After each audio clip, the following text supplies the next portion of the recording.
জুলাই সনদ যারা বাস্তবায়নের জন্য শহীদ হয়েছে, জীবন দিয়েছে, বঙ্গুত্ব বরণ করেছে, তাদের উপর হামলা করছে, তাদের রক্তে রাজপথ রঞ্জিত হচ্ছে।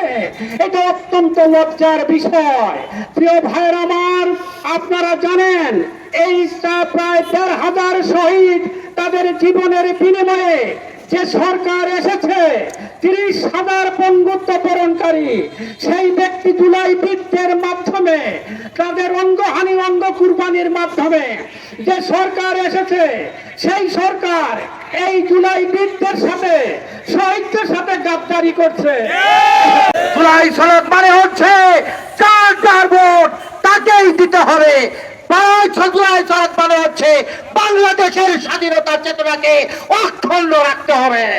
এই জন্য তাদের ভয়, যদি সুন্দর একটা পরিবেশ হয়, ভারতের আধিপত্য বিরোধী যদি একটা সেন্টিমেন্ট বাংলাদেশে গড়ে তোলা হয়, তাহলে আমরা ক্ষমতায় যেতে পারবো না।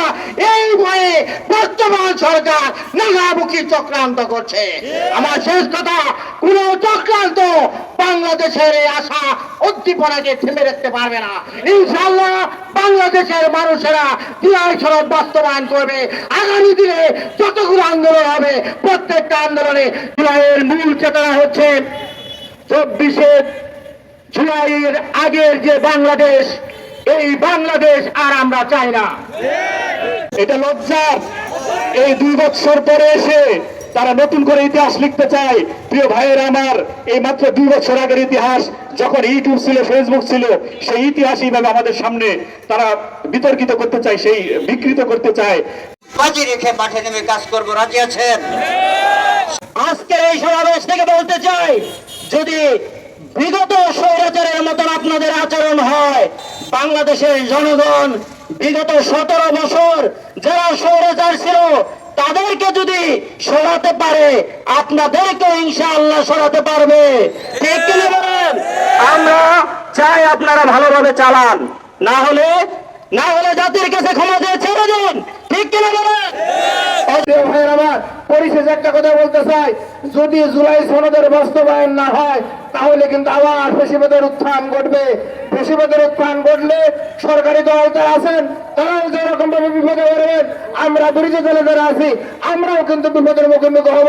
তাহলে সরকারি দল এবং বিরোধী দল পরিশেষে বাংলাদেশের মানুষের, সকল মানুষের মুক্তির জন্য জুলাই সনদ এবং গণভোটের রায় বাস্তবায়ন ছাড়া বিকল্প কোনো কিছু নাই।